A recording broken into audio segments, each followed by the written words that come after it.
नमस्कार, जय जोहार। क्या आप भी गवर्नमेंट एग्जाम्स की तैयारी करना चाहते हैं? क्या आप भी मेमोरी टेक्निक्स और ट्रिक्स के जरिए बहुत ही कम समय में स्मार्ट स्टडी करना चाहते हैं? क्या आप चाहते हैं कि सीजी व्यापम टॉपर आपको पढ़ाए? तो डाउनलोड करिए योगेंद्र साहू क्लासेस ऐप। यहाँ 10 से अधिक गवर्नमेंट एग्जाम्स क्रैक करने वाले और सीजी व्यापम टॉप करने वाले योगेंद्र सर सीजीपीएससी और सीजी व्यापम के अंतर्गत होने वाले सभी एग्जाम्स की तैयारी कराएं। तो डाउनलोड करिए Yogendra Sahu classes app to be the best, learn from the best.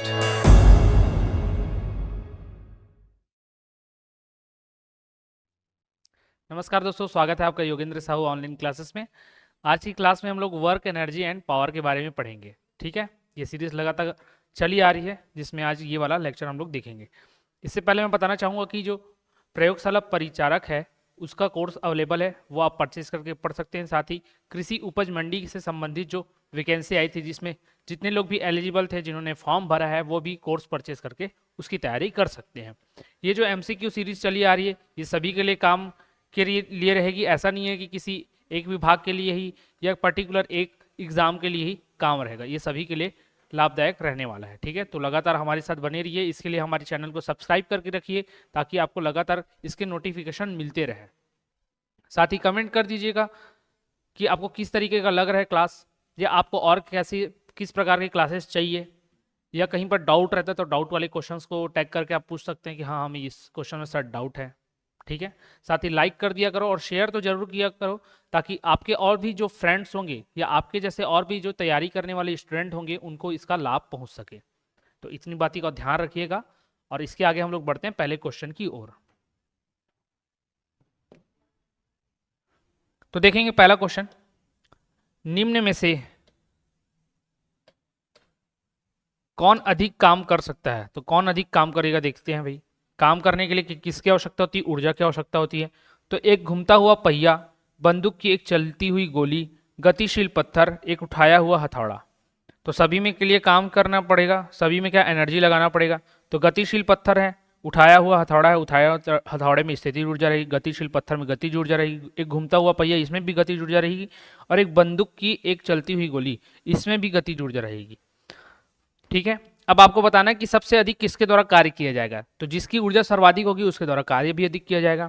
तो बंदूक की एक चलती हुई गोली जो रहेगी ना, इसमें सर्वाधिक ऊर्जा रहेगी। क्यों? क्योंकि इसकी स्पीड बहुत ज्यादा होगी बाकियों के कंपेयर में, गतिशील पत्थर और घूमते हुए पहिए के कंपेयर में। साथ में स्थिर ऊर्जा, आप हथौड़े को इतने ही स्थान पर उठाओगे ना, अगर एक मनुष्य की बात कर रहे हैं या फिर नॉर्मल क्रेन व्रेन या फिर मशीन के द्वारा भी उठाया गया तो नॉर्मल किस ऊंचाई तक, वो ऊंचाई बहुत ज़्यादा नहीं हो सकती, इसलिए ये भी कम रहेगा। तो बंदूक की एक चलती हुई गोली ही सबसे अधिक काम कर सकती है क्योंकि इसकी वेलोसिटी अधिक होती है, तो इसमें गतिज ऊर्जा भी अधिक होगी इसलिए।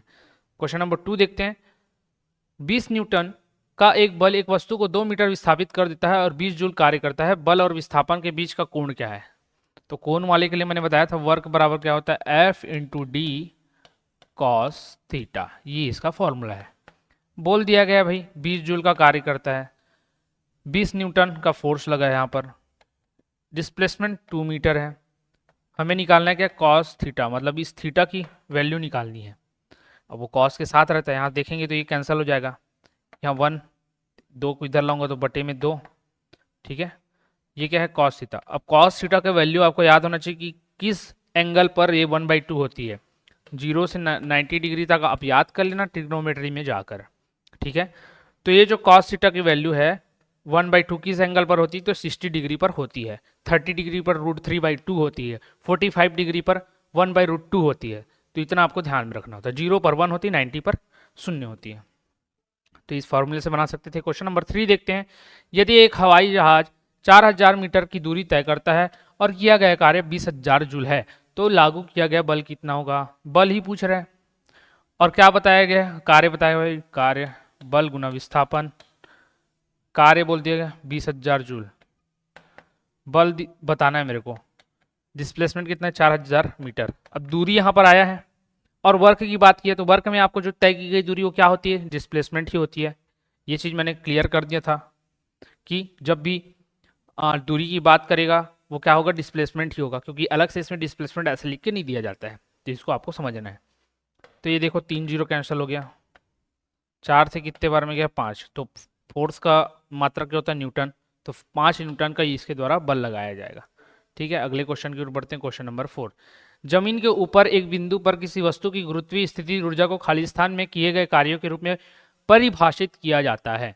तो जमीन के ऊपर एक बिंदु पर, ठीक है भाई, ये जमीन था, यहाँ पर किसी बिंदु पर वस्तु की गुरुत्वीय स्थिति ऊर्जा, मतलब यहाँ पर स्थिति ऊर्जा क्या होगा, mgh होगा, में किए गए कार्यों के रूप में परिभाषित किया जाता है। किसके द्वारा किए गए कार्य के रूप में परिभाषित किया जाएगा, गुरुत्वाकर्षण के विपरीत जमीन से उस बिंदु तक उठाने में किए गए कार्य, गुरुत्वाकर्षण पर बल लागू करने, इसे केंद्र पर रखने, इसे गुरुत्वाकर्षण के विपरीत जमीन पर रखने। तो गुरुत्वाकर्षण के विपरीत जमीन पर क्यों रखेगा, तो गुरुत्वाकर्षण के साथ जमीन पर रखेगा, तो ये तो नहीं हो सकता, केंद्र वाली बात ही नहीं आ सकती। गुरुत्वाकर्षण बल लागू करने, ये हो सकता है एक चीज, लेकिन यहाँ पर लिखा है क्या, जमीन से उस बिंदु पर उठाने तक, जमीन से उस बिंदु तक आना चाहिए, तक उठाने पर, तो गुरुत्वाकर्षण बल नीचे की ओर लगाएगा ना। लेकिन कार्य के बारे में बात किया तो बल बस थोड़ी ना, कार्य मतलब उसको उस कार्य के बल के विरुद्ध इस पॉइंट तक रखना है, और उसमें क्या स्थिति क्या आ जाएगी, फिर स्थिति ऊर्जा आ जाएगी तभी तो, क्योंकि मैंने बताया था किसी भी चीज को एक पॉइंट पर रखेंगे और स्थायी रूप से है तो उसमें क्या है, स्थिति ऊर्जा है। तो इसे गुरुत्वाकर्षण के विपरीत जमीन से बिंदु तक उठाने में किए गए कार्य के रूप में परिभाषित किया जाएगा। किसे, एक वस्तु की गुरुत्वीय स्थिति ऊर्जा को, ये mgh, ये mgh बोला ना, यही स्थिति ऊर्जा, तो किस रूप में परिभाषित होगी, इस बिंदु को जमीन से उस ऊंचाई तक उठाने में किए गए किसके अगेंस्ट, और गुरुत्वाकर्षण के अगेंस्ट किए गए कार्य के बराबर। क्वेश्चन नंबर 5, एक कूली जमीन से 20 kg का सामान उठाता है और इसे जमीन से 2 मीटर ऊपर अपने सर पर रखता है। सामान पर उसके द्वारा किए गए काम की गणना करें। तो एक कूली है,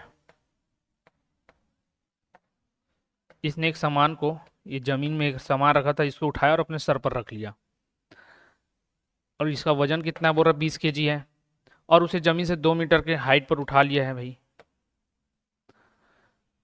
सामान पर उसके द्वारा किए गए कार्य की गणना करो। तो ये किसके अगेंस्ट काम कर रहा है, गुरुत्वाकर्षण के अगेंस्ट, जस्ट इससे पहले वाले में देखा हम लोगों ने। और जब ये इसके अगेंस्ट यहाँ पर उठाएगा तो यहाँ से उठाकर जब ये रखेगा तो उसके अंदर क्या विद्यमान हो जाएगा, स्थितिज ऊर्जा। और ये मैंने बोला कि ऊर्जा कभी भी एक रूप से दूसरे रूप में कन्वर्ट होती है, कभी भी नष्ट नहीं होती है, ये ऊर्जा संरक्षण का नियम है। तो यहाँ से यहाँ तक उठाने में कुछ ना कुछ इसको कार्य करना पड़ा होगा, और वो कार्य वापस से इस स्थितिज ऊर्जा के रूप में क्या हो गया होगा, कन्वर्ट, क्योंकि ऊर्जा तो नष्ट नहीं होती। तो इसी स्थितिज ऊर्जा के बराबर इसको क्या करना पड़ रहा होगा, कार्य। तो स्थितिज ऊर्जा क्या होता है, और कार्य को मैं स्थितिज ऊर्जा क्यों बोल रहा हूँ, कार्य को ऊर्जा क्यों बोल रहा हूँ, क्योंकि कार्य और ऊर्जा दोनों की का सेम होती है, और कार्य करने के लिए किसकी आवश्यकता होती है, ऊर्जा की। तो कार्य और ऊर्जा लगभग समान होती है। तो कभी भी आपको ऐसा क्वेश्चन आया तो वहाँ mgh ही निकालना होता है। तो mgh क्या हो गया, m दे दिया था 20, g क्या होता है 10, यहाँ पर बोल भी दिया 10, और इससे पहले के लेक्चरों में मैंने बताया था इसकी वैल्यू 9.8 होती है, और नहीं दिया है तो 10 ले सकते हैं, और दिया है तो जो दिया है वो लो। और क्या है, 2 मीटर ऊपर रख रहा है, तो कितना निकल जाएगा, 400 आ जाएगा। तो 400 जूल, क्योंकि ऊर्जा की इकाई भी क्या होती है, जूल, तो 400 जूल का उसको कार्य करना पड़ेगा। आई थिंक ये क्लियर होगा आप लोगों को। क्वेश्चन नंबर 6 देखते हैं। एक 10 किलोग्राम वजन वाले सूटकेस को उठाकर एक प्लेटफॉर्म पर खड़े यात्री द्वारा किया गया कार्य क्या है। ठीक है भाई, एक यात्री है ये, इसने क्या किया, एक 10 किलोग्राम वजन के सूटकेस को अपने सर पर उठाकर रख लिया, तो इसके द्वारा किया गया कार्य क्या होगा। तब इसमें बोल रहा है कि उठाकर, प्लेटफॉर्म पर खड़े यात्री द्वारा उठाकर ना, उठाकर कहाँ रखा है, 10 किलोग्राम वजन वाले सूटकेस को उठाकर एक प्लेटफॉर्म पर खड़े यात्री द्वारा, तो खड़ा यात्री बोल रहा है ना, खड़े यात्री द्वारा किया गया कार्य क्या होगा। तो इसमें जो कार्य होगा, क्योंकि ये खड़ा बस है, कुछ आगे पीछे जाने का कुछ काम नहीं कर रहा है ना, ये बोला नहीं गया है प्रश्न में कि जमीन से उठाकर सर पर रखने के लिए कितना कार्य किया गया है। इससे पहले वाले क्वेश्चन में क्या था, मैं दिखाऊंगा अभी, उसमें बोला था कि जमीन से उठाकर अपने सर पर रखने के लिए कितना कार्य करना पड़ेगा। तो वहां पर हम लोगों ने mgh निकाला, यहाँ mgh क्यों नहीं निकालेंगे, क्यों, क्योंकि इसने बोला नहीं है कि जमीन से उठाकर अपने सर पर रखने के लिए किया गया कार्य, प्लेटफॉर्म पर खड़े यात्री द्वारा किया गया कार्य क्या है। तो मैं अपने सर पर ऐसे उठाकर रख लूंगा किसी सामान को, और मैं खड़ा हूं, तो मैं बल लगा रहा हूं क्या कहीं आने जाने के लिए, नहीं।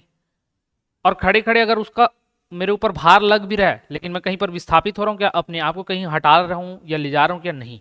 तो विस्थापन तो ऐसे भी शून्य, क्योंकि ये तो उठाकर खड़ा हुआ है, तो कार्य क्या हो जाएगा, 0 जूल हो जाएगा। अब कैसे, मैंने बोला दोनों में अलग अलग है। यहाँ वाला क्वेश्चन आप देखेंगे तो इसमें क्या बोला गया था, सामान पर उसके द्वारा किए गए काम की गणना। कब? जब सामान उठाता है, कहाँ से? जमीन से 2 मीटर ऊपर। तो 20 केजी का सामान उठाता है और उसे जमीन से 2 मीटर ऊपर अपने सर पर रखता है। सामान पर उसके द्वारा किए गए कार्य की गणना। तो सामान पर उसके द्वारा किए गए कार्य की गणना पूछा था, इसलिए एमजीएच निकाले थे। अब यहाँ क्या था? 10 किलोग्राम वजन वाले सूट को उठाकर एक प्लेटफॉर्म पर खड़े यात्री द्वारा किया गया कार्य क्या है। तो कभी भी मैंने बोला कार्य करेंगे तो क्या रहेगा? बल गुना विस्थापन आना चाहिए, विस्थापित होना चाहिए वस्तु। तो वो तो खड़ा जमीन से उठाया और अपने सर पर रखा है, तो विस्थापन क्या हुआ? विस्थापन तो कुछ नहीं हुआ, इसलिए।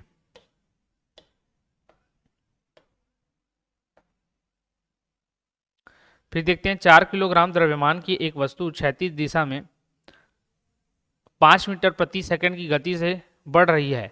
इसकी गति 10 मीटर प्रति सेकंड तक बढ़ाने के लिए इस पर किया गया कार्य कितना होगा? ठीक है, तो गति की बात आ गई इसमें। गति को बढ़ा रहा है, गति आ रहा है मतलब वहां पर गतिज ऊर्जा की आवश्यकता हो। गतिज ऊर्जा क्या होता है? Half mv²। हाफ mv² होता है गतिज ऊर्जा का फॉर्मूला। अब बोल रहा कि 5 मीटर प्रति सेकंड से 10 मीटर की ओर बढ़ा दिया भैया, मतलब ये चेंज कर रहा है। द्रव्यमान तो कभी भी चेंज नहीं होता, द्रव्यमान तो 40 ही रहेगा। ये 5 से 10 हो गया, मतलब 10 का वर्ग माइनस 5 का वर्ग। ऐसा क्यों? अलग अलग लिख सकते हो आपको, 2 का वर्ग माइनस 1/2 mv1 का स्क्वायर भी कर सकते हो, फिर 1/2 और m को कॉमन लो। अब घटा क्यों रहे हैं, ये अगर आपके मन में सवाल आ रहे तो ये समझो कि अगर मैं किसी चीज को 5 से 10 कर रहा हूं तो मुझे कैसे मालूम चलेगा कि मैंने 5 से 10 जब किया तो मेरे को कितना कार्य करना पड़ा? तो 10 करने के लिए जो कार्य करना पड़ा और जो 5 करने के लिए कार्य मैंने किया था उसके ही तो डिफरेंस में बता पाऊंगा ना कि हाँ भाई 5 किया था तो मेरे को 5 सेकंड लगा, 10 किया, 10 कार्य किया मैंने, 10 जूल का कार्य, तो मेरे को 10 सेकंड लगा। तो दोनों के बीच में अंतर कितना है? 5 जूल का। तो कैसे बताए? घटा कर ही बताए ना। तो 5 जूल का कार्य एक्स्ट्रा करना पड़ा, कैसे बताए? घटाकर। तो वही मैं बोल सकता हूँ कि मेरी गतिज ऊर्जा को मैंने 5 से 10 तक जब बढ़ाया तो कितना कार्य करना पड़ा, वही यहाँ पर किए गए कार्य का वैल्यू होगा जो कि पूछा है प्रश्न में। तो हाफ mv2² माइनस m1v1², इसलिए डायरेक्ट ऐसे भी लिख सकते हो half mv2² minus v1²। Basic से जाना तो यहाँ, क्योंकि यहाँ से हाफ फिर और m बाहर निकलेगा ही। अब ये 2 से 20 बार में जाएगा, यहाँ आ गया आपका 20, यहाँ कितना होता है? 100 माइनस 25, बचा कितना? 75, मल्टीप्लाई करो तो ये कितना हो जाएगा? 150, 150 जूल। ठीक है, 150 जूल। 75 दूनी 50 और 0 का 0, तो 150 जूल का इसके द्वारा कार्य किया गया। कब? जब इसने अपनी स्पीड को 5 से 10 बढ़ाया। तो फिर अगले क्वेश्चन की ओर चलते हैं। क्वेश्चन नंबर 8, कार्य शून्य होने की स्थिति में विस्थापन और लगाए गए बल के बीच का कोण क्या होगा? तो इसने साफ साफ बोल दिया वर्क क्या होना चाहिए? शून्य हो रहा है। तो बल और विस्थापन के बीच में जो एंगल है, ये एंगल का फॉर्मूला था F × d cos थीटा, तो इसका जो एंगल है वो कितना होना चाहिए? तो आपको मैंने बताया कि cos थीटा 0 डिग्री से लेकर 90 डिग्री तक कन्वर्ट होता है। इसमें 0 का वैल्यू जब रहता है एंगल का तब 1 वैल्यू आता है, और 90 डिग्री जब रहता है तो 0 आता है। तो एंगल क्या होना चाहिए? 90। तो 90 आपका आंसर हो जाएगा। बेसिकली आपको ये पता होता कि cos थीटा की वैल्यू क्या क्या होना चाहिए, तो आप वहां से बता सकते थे। फिर क्वेश्चन नंबर 9 देखते हैं, किसी वस्तु पर किया गया कार्य किस पर निर्भर करता है? तो W बराबर F × d होता है, और मैं बेसिक जाऊं कि विस्थापन अलग एंगल में हो रहा है, एक ही एंगल में ना हो तो cos थीटा भी आ जाता है। तो W = F × d cos theta.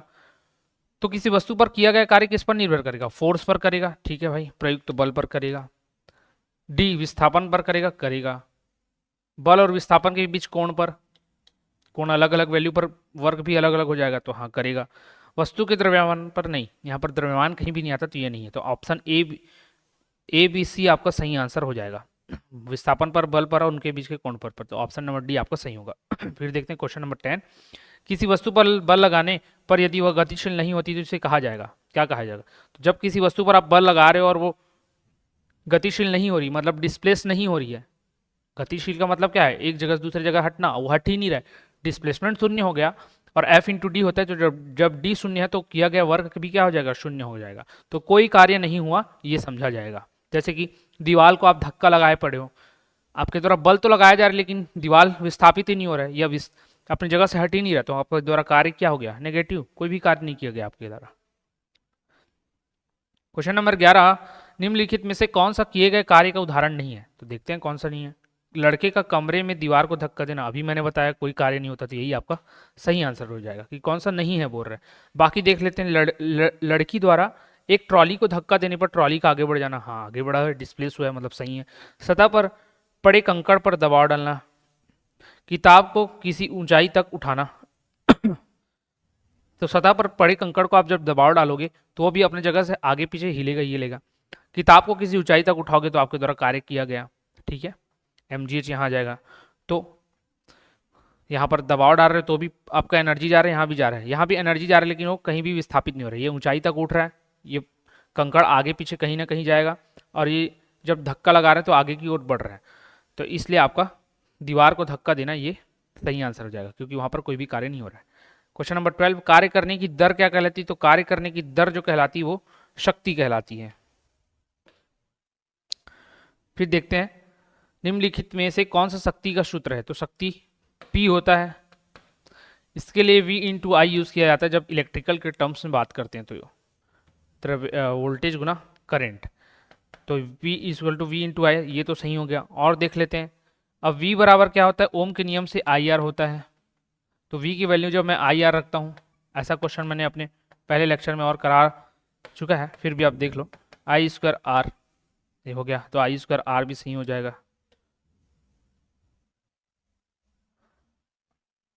ये नहीं आएगा ना, ये जो स्लैश यहाँ लिखा है गलत लिखा है, आई स्क्वायर इंटू आर होगा, क्योंकि V equal to I R होता है। अब V equal to I R होता है तो आई बराबर क्या हो जाएगा? V upon R. तो जब इस फॉर्मूले में वी के साथ आई की वैल्यू वी अपॉन आर करूँ तो क्या हो जाएगा? V square by R. तो आपका ये भी सही हो जाएगा। तो इनमें से सभी सही आपका आंसर होगा। ये टाइपिंग मिस्टेक है, आई स्क्वायर इंटू आर आना चाहिए यहाँ पर, न कि स्लैश, ठीक। फिर देखते हैं, जब एक संपीड़ित स्प्रिंग को छोड़ा जाता है तो यह अपनी स्थिति ऊर्जा को किस में बदल लेता है? तो संपीड़ित स्प्रिंग मतलब मान के चलो ये स्प्रिंग है, इसको इतना लंबा ये स्प्रिंग है, इसको दबा कर रखा गया और ये ऐसे हो गया है। तो जब इसको छोड़ा जाएगा तो अभी इस स्थिति में जब इसको दबा कर रखा गया तो इसमें क्या स्टोर हो गया? स्थिति ऊर्जा। और जब इसको छोड़ा जाएगा तो यही स्थिति ऊर्जा किस में बदल जाएगी? गतिज ऊर्जा में, ठीक है। तो गतिज ऊर्जा में वो बदल जाती है। बहुत ही इंपॉर्टेंट क्वेश्चन है, ये पूछा गया है, भले आसान है लेकिन बार बार पूछा जाता है। ऊर्जा की व्यावसायिक इकाई क्या होती है? तो ऊर्जा की जो व्यावसायिक इकाई होती है वो किलोवाट होती है। क्या होती है? किलोवाट। तो इसको आपको ध्यान में रखना है। किलोवाट आवर जो है, किलोवाट नहीं, किलोवाट आवर, किलोवाट घंटा जो होती है व्यावसायिक इकाई होती है, किलोवाट आवर। फिर देखते हैं, किलोवाट आवर मतलब जो आपके घर में जो एनर्जी आती है ना उसको बेचा जाता है, मतलब बेचा जा रहा है मतलब क्या? व्यवसाय किया जा रहा है उसका, तो व्यावसायिक एनर्जी। आप देखेंगे अपने घर के मीटर जो बिल आता है उसमें किलोवाट आवर लिखा जाता है, यूनिट लिखा जाता है, बट यूनिट के पीछे अगर बिल के पीछे तरफ देखोगे तो एक यूनिट बराबर कितना वो लिखा रहता है वहाँ पर, तो किलोवाट आवर होता है, ठीक है, यूनिट का मतलब भी। फिर देखते हैं क्वेश्चन नंबर 16, 8 kg भार वाली लोहे की गेंद और 3 kg भार वाली एल्यूमिनियम की गेंद 20 मीटर की ऊंचाई से गिराई जाती है भूमि से 10 मीटर की ऊंचाई पर, उनमें निम्नलिखित में से कौन सी राशि समान होगी? तो ठीक है भाई, एक 8 किलो वाली है, ये 3 किलो वाली है, दोनों के दोनों, ये भूमि था यहाँ से 20 मीटर के हाइट पर है। जब उनको गिराया जाता है तो भूमि से 10 मीटर की ऊंचाई पर उनमें निम्नलिखित में से कौन सी राशि समान होगी? मतलब ये हाफ ऑफ स्टेज पर कौन सी राशि समान होगी ये बताना है।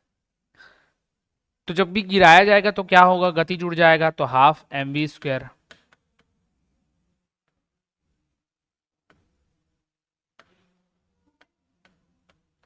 ये होगा, ठीक है। क्या होगा?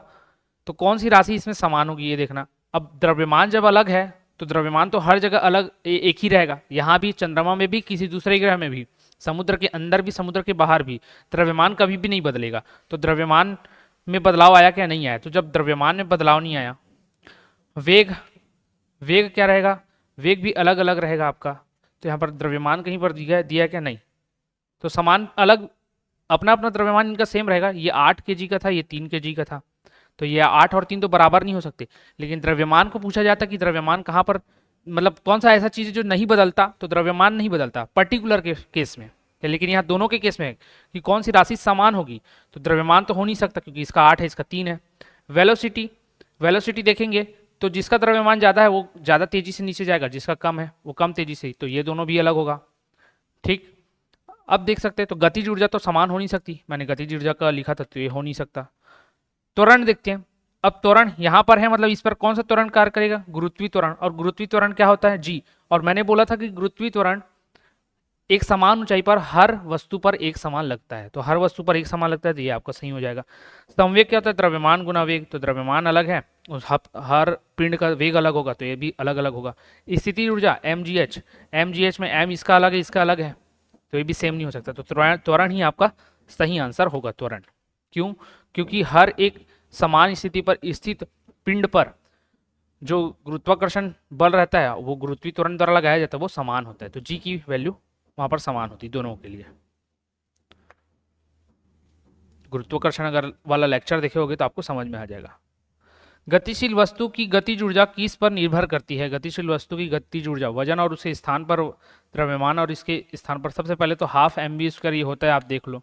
डिपेंड किससे करेगा, जो इसके फॉर्मूले मारा m और v पर, तो m क्या होता है द्रव्यमान और v क्या होता है वेग, तो ऑप्शन नंबर डी आपका सही होता है, द्रव्यमान और वेग पर निर्भर करता है।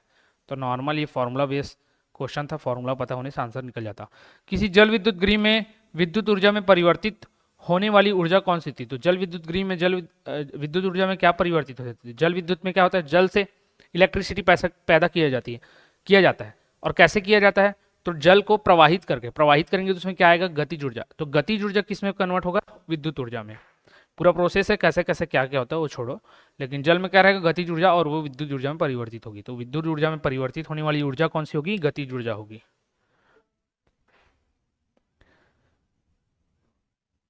तो यदि एक वस्तु का संवेग 3 गुना कर दिया जाए तो इसकी गतिज ऊर्जा क्या होगी, एक वस्तु का संवेग क्या होता है, संवेग द्रव्यमान गुना वेग, 3 गुना कर दिया जाता है तो गतिज ऊर्जा क्या होगी, तो द्रव्यमान किसी भी वस्तु का या व्यक्ति भी मान लो या वस्तु का, यहाँ पर वस्तु लिखा था वस्तु, तो वस्तु का संवेग 3 गुना कब होगा, द्रव्यमान तो चेंज नहीं होगा ना उस वस्तु का, चेंज क्या होगा, वेलोसिटी।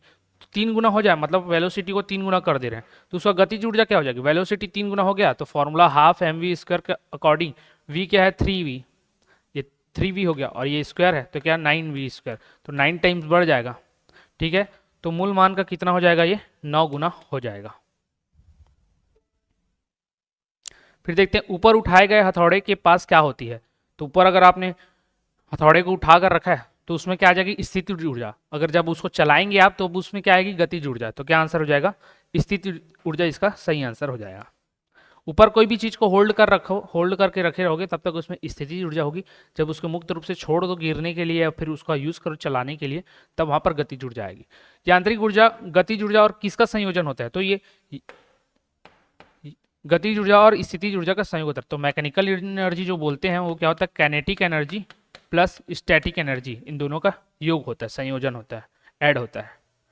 ठीक है, 5 किलोग्राम और 10 किलोग्राम द्रव्यमान की इस्पात की 2 गेंदों की गतिज ऊर्जाएं समान है। ठीक है, यदि संभावना हो तो कौन सी गेंद तेज गति से गति कर रही है, गेंद तेजी से गति कर रही बोल रहा है। ठीक, तो 5 और 10 किलोग्राम का द्रव्यमान है, इस्पात की गेंद की गतिज ऊर्जा समान है। बोल रहा गतिज ऊर्जा यहाँ पर लिख दिया साफ साफ क्या है, समान है, मतलब ये हाफ m1v1² जो है वो हाफ m2v2² के बराबर है। तो कौन सी गेंद तेजी से गति कर रही होगी, तो हाफ हाफ पहले ही कर जाएगा, बचा क्या m1 भी बता दिए उसमें क्या है, 1 का 5 है, ये v1², दूसरे का क्या है 10 है, तो v2² और दोनों समान है, तो v1² बराबर यहाँ क्या आया 2v2²। ठीक है, तो v1 बराबर क्या आ जाएगा, v2 बाहर निकल जाएगा और √2 बचेगा। तो v1 जो है v2 के √2 टाइम्स है, तो किसकी गति तेज है, v1 ज्यादा आया तो v1 की गति तेज है, मतलब 5 किलोग्राम वाले पिंड की गति या गेंद की गति तेज है, तो 5 किलोग्राम वाली गेंद तेजी से चल रही है। अगर ये इतना लंबा नहीं करता, ये मैंने आपको समझने के लिए बताया, तो नॉर्मल भी समझ सकते, गतिज ऊर्जा समान है, पिंड 1 का 5 1 का 10 है, तो जाहिर सी बात है इसको इसके बराबर लाने के लिए इसकी गति को ही बढ़ाएंगे, तो इसी की गति क्या होगी, तेज होगी। तो सिंपल से वहां से बना सकते थे। 23 देखते हैं, पहाड़ से गिर रहे किसी पिंड में होती है गतिज ऊर्जा और स्थितिज ऊर्जा दोनों, केवल गतिज, केवल घर्षण, केवल स्थितिज। तो जब भी पिंड कोई गिर रहा हो ना, और अगर ऐसा ऑप्शन है, अगर केवल गतिज ऊर्जा दिया ये वाला ऑप्शन नहीं होता तो आंसर ये हो जाता, लेकिन गतिज ऊर्जा और स्थितिज ऊर्जा दोनों दिया जाए तो सही आंसर गतिज और स्थितिज दोनों वाला लेना है आपको, और यही सही आंसर है। ठीक है, क्यों? क्योंकि हर स्टेज पर धीरे धीरे स्थितिज ऊर्जा गतिज ऊर्जा में कन्वर्ट हो रही है। जब तक कि वो पूरा पिंड पृथ्वी पर पहुंच नहीं जाता, उसमें स्थितिज ऊर्जा कुछ ना कुछ मात्रा में विद्यमान होगी। जैसे वो पूरा पृथ्वी के धरातल पर पहुंचेगा, वैसे ही उसकी गतिज ऊर्जा मैक्सिमम और स्थितिज ऊर्जा शून्य हो जाएगी। फिर वो जब गिरते पड़ते जैसे भी अपने प्रारंभिक स्थिति में आ जाएगा, जैसे कि स्टैटिक पोजीशन पे फिर से आ जाएगा, रुक जाएगा, तो उसकी स्थितिज ऊर्जा फिर से 100% और गतिज ऊर्जा 0 हो जाएगी। ऊर्जा के संबंध में निम्न में से कौन सा कथन सत्य नहीं है? ऊर्जा भौतिक पदार्थ नहीं है, फिजिक्स में पढ़ रहे हैं। ऊर्जा किसी कार्य को करने की क्षमता की माप है, सही है। ऊर्जा को कई रूपों में संग्रहित किया जा सकता है और मापा जा सकता है, हाँ, स्थितिज ऊर्जा में, गतिज ऊर्जा में और भी सौर ऊर्जा में, अलग अलग ऊर्जा, विद्युत ऊर्जा, रासायनिक ऊर्जा, बहुत सारे होते हैं। रूपांतरण के दौरान निर्गत ऊर्जा निर्वात में जाती है, तो नहीं। रूपांतरण के दौरान ऊर्जा एक रूप से दूसरे रूप में परिवर्तित होती है, कभी भी नष्ट नहीं होती, तो निर्वात में जा ही नहीं सकती हो, तो ये ऑप्शन गलत था। तो पूछा था कौन सा सत्य नहीं है, तो ऑप्शन नंबर डी आपका सत्य नहीं है। 25वां क्वेश्चन, जो कि लास्ट क्वेश्चन है, 800 किलोग्राम की एक कार द्वारा 5 मीटर पर सेकंड से 10 मीटर पर सेकंड वेग बढ़ाने में किया गया कार्य क्या है? सेम क्वेश्चन है, ऊपर जो हम लोगों ने बनाया था उसी के अकॉर्डिंग ये बनेगा, हाफ mv² वाला। 5 से 10 कर रहे हैं इसमें भी, तो वहाँ भी किए थे सेम टू सेम। तो ये क्वेश्चन मैं आप लोगों के लिए छोड़ता हूँ, ये क्वेश्चन आप लोग बना के रखिएगा। सही आंसर इसका 30 जूल आएगा, निकाल के देख लेना, ठीक है। तो ये क्वेश्चन करके देखना, ताकि आप सीखें या नहीं सीखें वो आपको आ जाएगा, ठीक। अगर ना आए तो कमेंट करके बता देना ना, मैं उसमें चेक कर लूँगा। अगर किसी से ना बना हो तो फिर बता दूंगा नेक्स्ट क्लास में। तो आज हम लोगों ने कार्य ऊर्जा एवं शक्ति पढ़ लिया है बहुत ही अच्छे तरीके से। इतने ही क्वेश्चन इसके इंपॉर्टेंट है और इसी तरीके के क्वेश्चन घुमा घुमा कर पूछे जाते हैं कि किसी वस्तु को किस हाइट पर रखा गया है तो इसमें क्या ऊर्जा विद्यमान है, इसको उठाने के लिए किया गया कार्य किसके बराबर होगा, केवल उठाकर रखा गया है तो कार्य क्या होगा। तो ये सारी चीज़ों को आपको समझना था और वहीं पर ज़्यादा कन्फ्यूजन होता है, इसलिए मैंने उस तरीके के 2 क्वेश्चन उठाए थे। शक्ति से ज़्यादा क्वेश्चन नहीं, केवल यूनिट, और अगर पूछा भी जाएगा शक्ति का तो इलेक्ट्रिसिटी से रिलेटेड वाले में पूछेगा, जहाँ उसको वहाँ पढ़ लेंगे। और एनर्जी के बारे में तो सारी चीज़ें देख लिए, काइनेटिक और स्टैटिक एनर्जी। तो ये सारी चीज़ें थी जो हम लोगों ने पढ़ लिया। तो आई होप इससे आपके सारे क्वेश्चंस बन जाएंगे। तो इस क्लास में इतना ही रखते हैं, अगर कोई भी डाउट होगा तो ज़रूर पूछ लीजिएगा, ठीक। धन्यवाद।